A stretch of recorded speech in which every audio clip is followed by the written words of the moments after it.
Hey, slash I do buckaroos. How the heck are you? I picked up this Heaven's Door set. It had 3 bottles. They're the small bottles, but it was only $14.99 for the set, which is pretty nice. Anyways, from the bottle, I wanted to create a collection of American whiskey that, in their own way, tell a story. What I have here is the Refuge straight rye whiskey finished in sherry cask at 92 proof. Now, the reason I decided to open this one first is because I also wanted to do a cocktail with it. But before I did that, I wanted to drink it neat with you.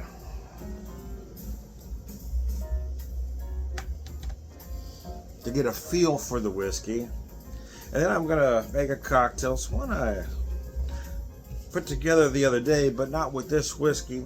I had an idea. I wanted to do a kind of a summer version of a Manhattan. Manhattan's my favorite cocktail, but it's kind of heavy for summertime, especially with that sweet vermouth. So I came up with something a little different. I'll share with you in a little bit, but I want to go over from the Heaven's Door website first. Refuge Straight Rye Whiskey is aged for 6 to 8 years, blended to ensure consistent maturity has been reached, and then finished in sherry cask, boasting a sweet, fruity characteristic that is distinctively rich and refined with notes of dried fruits and a delicate, spicy finish. Sherry is a drier aperitif, which complements our 100% rye mash. Think about that. You know, it's taken me a while to warm up to ryes, but now that I've been drinking ryes for a couple years and buying more and more, I really prefer the 100%. I want that. You know, the funny thing is, if I want a bourbon, I want a real bourbon, right? I want that bourbon with the rye. But man, if I want a rye, I want all rye. I want that 100%. Anyways, rye mash with notes of leather, nutmeg, and tobacco. Typically, we finish for up to 6 months. However, weather and seasons play a momentous role in aging and extraction, requiring our blenders to continually curate our spirits with precision. Again, aged 6 years. Rich and complex with notes of dark fruit, oak, and spice. The sherry cask finish adds layers of sweetness and depth to our whiskey, creating a nose that is both fruity and spicy. Palate. Whiskey characteristic spiciness is balanced by Amontillado sherry cask. Sweet. Took me a second there to sound that word out. Sherry cask sweetness and fruitiness. The palate features flavors of dried fruit, honey, caramel, vanilla, as well as a warming, spicy kick. So let's pick it up, shall we? Love the color. Isn't that beautiful? Some like to put in a Glencairn. There's certainly nothing wrong with that. I don't know. If I'm having a good bourbon or a good rye, I just prefer a classic neat glass like this. It's a classic whiskey glass. I don't think you need all that protection, but that's just me.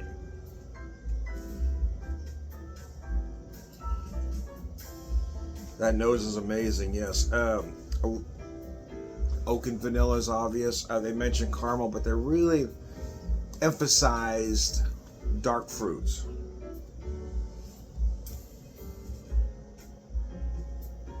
Or dried fruit as well.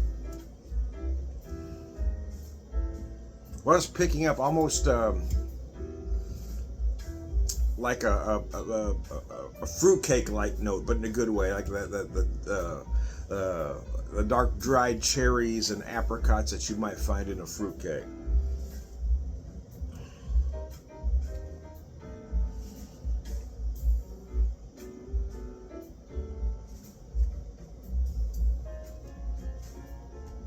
Oh gosh, that's nice. Remarkably easy to drink neat at that 92 proof. Oh gosh, that's delicious. And that spiciness just kind of runs all the way through it. You feel the sweetness. They mentioned caramel.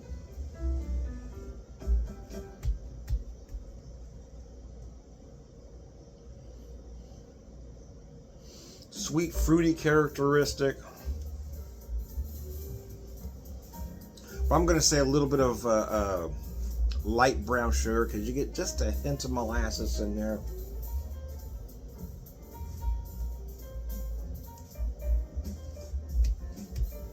As far as a dark dried fruit, yeah, I'm going to double down and say like a dark or dried candied cherry note, apricot, plum, definitely a very overripe plum. And just a little bit of that lingering barrel, right? That nice barrel finish at the end is nice. I like that a lot. Notes of allspice, cloves, cinnamon. You might even feel just the slightest hint of ginger.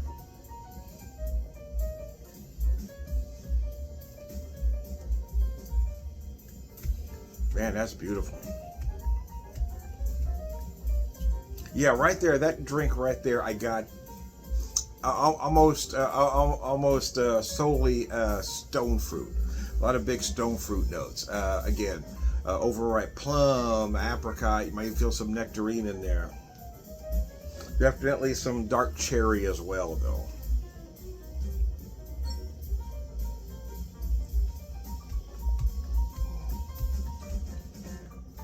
Since I drink a lot of Manhattans, yeah, you get that Amarena cherry-like note in there, man.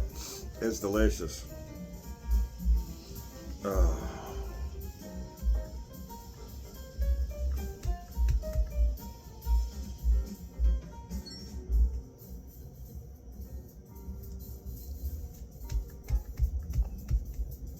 That's really good, man.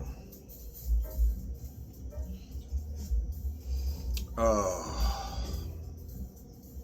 just relaxing on a Saturday. This is my first spirit of the day, or first any alcohol of the day. I wanted to start here. I wanted to have it neat, though. I've been dying to try this in this particular cocktail I thought of the other day. Because I wanted a Manhattan, but I wanted a slightly lighter version. So I put this particular combination together that I really like.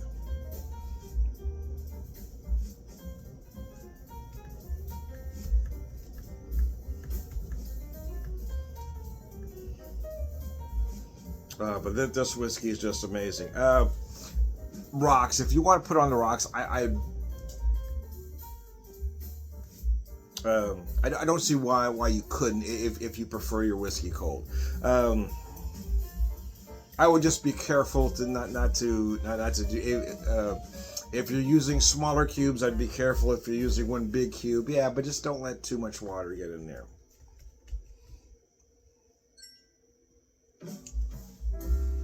But especially this summertime, I can see, sometimes just whatever it is, just tastes better cold when it's hot. So I get it, but sometimes you just gotta try it as is. I do drink most of my whiskey neat anymore, but I've really become a cocktail guy as of late, since that's become part of my work life as well. I try to work on cocktails at home and then bring them to my place of business to see if they want to use them or not.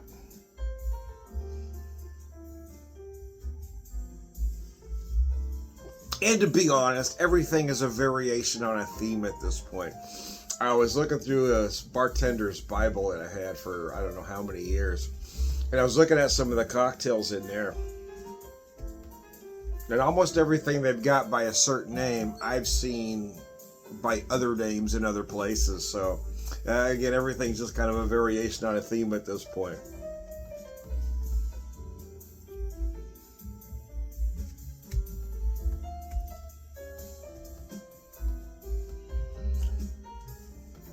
Most classic cocktails use a Manhattan, or some would say an old-fashioned, as a template. You start with those basic 3 ingredients, and then you see what you need to change. For instance, a Manhattan is the whiskey, the sweet vermouth, and the bitters, where an old-fashioned is the whiskey, a sweetener, and bitter. So there's just one ingredient you're changing out here and there. And although I do like an old-fashioned from time to time, more in the summertime, I do tend to gravitate back towards the Manhattan because it's not as sweet. I have a hard time ordering old-fashions out because they're always just a tad sweeter than I like them.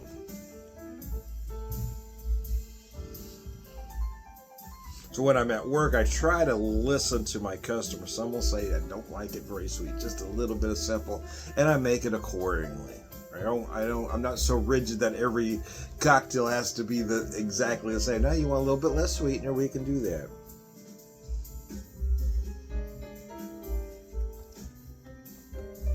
And the simples that I use raw sugar to make them, so it's a nice clean simple. But I do prefer the simple syrup to the sugar cube. I just don't like that gritty drink.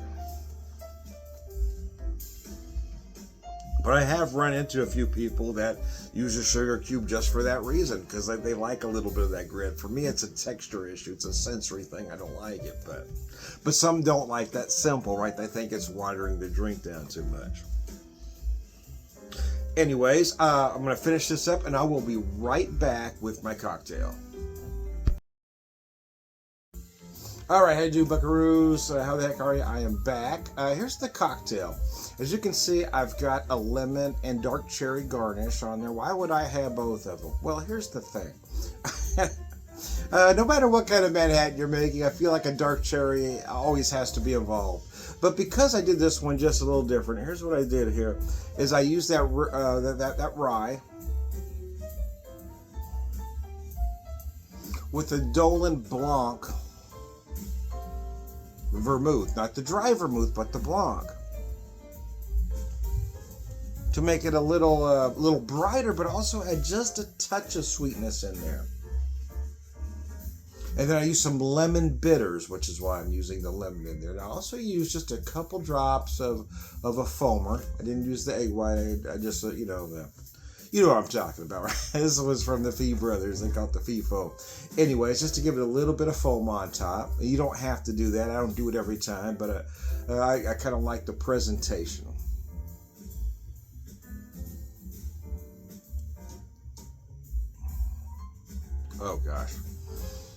Oh gosh, that's just delicious. I really like this cocktail. I want to try to market it at work, but I haven't tried to sell it yet. I haven't worked it up the food chain yet. I just think there's a market for it.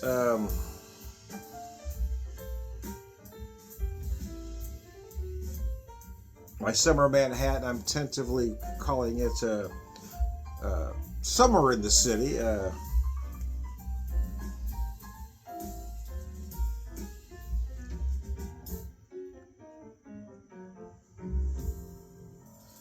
I made this the other day with a different rye.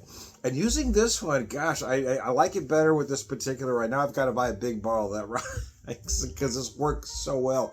That is just so gorgeous, man. Although at work we use the Tiaki Da, which is a local distillery to me, their rum barrel finished double barrel rye, which would be perfect in this, I do believe. Adding that little bit of sweetness with that Blanc vermouth. I'm going to try to work this one up the food chain because I really like this cocktail.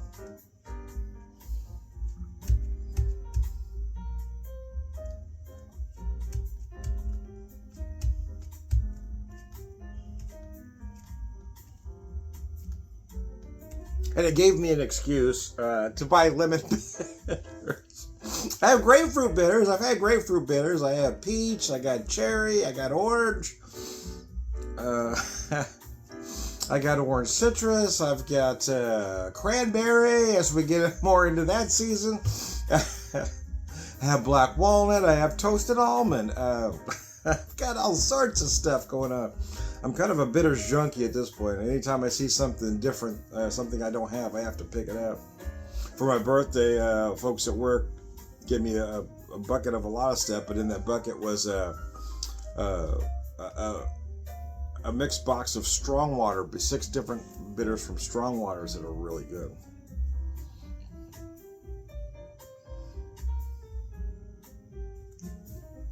One of them being a golden aromatic, which might be good in this as well, but I really wanted those lemon bitters to really brighten up this cocktail. That's why I thought, well, using the Blanc vermouth instead of the dry, right? So if you're taking out the sweet, you want a summer, why not use it dry? And it kind of makes sense, but I didn't want that exact flavor. I wanted to add I felt like adding the Blanc would brighten it up and add just a hint of sweetness. Just changing the game a little bit.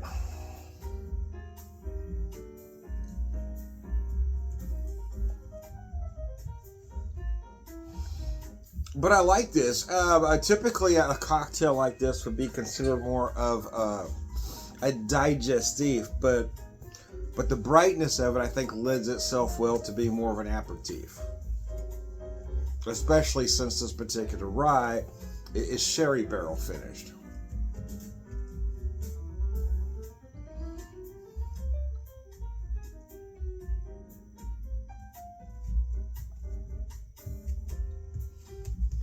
Oh gosh, that's just delicious.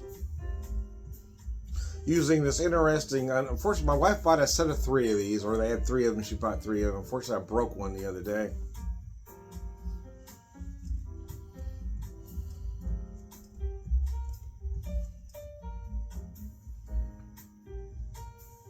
But they're just neat glasses.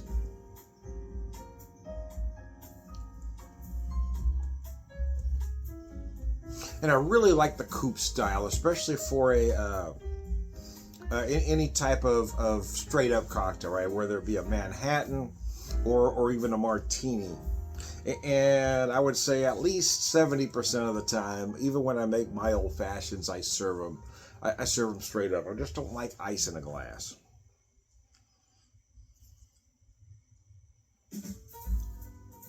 And although it has become commonplace to use that big square cube, early representations of an old-fashioned were served straight up, just like a Manhattan,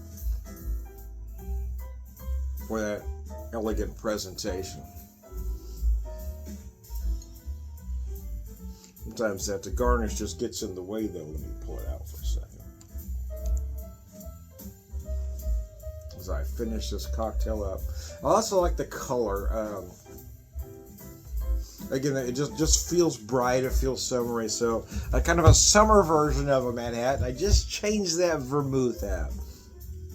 I left the vermouth in. I just changed the style, making the cocktail that much brighter, and then adding those lemon bitters really add to the aromatics. And this particular, so I have a sherry barrel rye at work, but I was thinking the rum barrel would work better, maybe make it a little lighter and brighter. But as well as the sherry barrel works, I may stick with that one as well, though.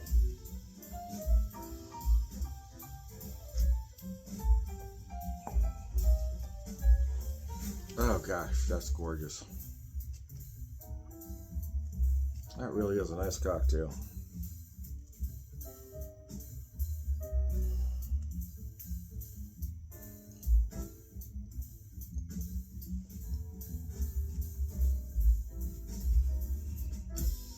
And I'll be honest with you, I only became familiar with that Blanc vermouth, though, a little over a month ago, actually. It wasn't a product that I had any interest in. But now I'm trying to learn about other things a little bit out of my wheelhouse. Now, once I learned that, I had to go out and buy a few things. Because I'm a bit of an old school guy, so everything I know or want to do is way back, right? It's that classic cocktail. So I'm trying to, I don't want to reinvent the wheel per se, but I just want to put maybe a different spin on the classics, right? I can't get too far out of my wheelhouse because what I do is what I do, but I like coming up with cocktails like this where I still stay true to myself, but I feel like I'm bringing something. Taking something classic and maybe bringing it to today. I don't know. We'll see. We'll see if it catches on. But I do like the idea. I hope it does. Anyways, I am Tom the Whiskey Whisperer, whiskey evangelist, prolific whiskey drinker, purveyor of wisdom. And let me show you this bottle one more time. The Heaven's Door Refuge Straight Rye Whiskey. This is at 92 proof. 100% rye. It is nothing short of gorgeous. So one more time with feeling, I am Tom the Whiskey Whisperer, whiskey evangelist, prolific whiskey drinker, purveyor of wisdom, all around good guy, and cilantro.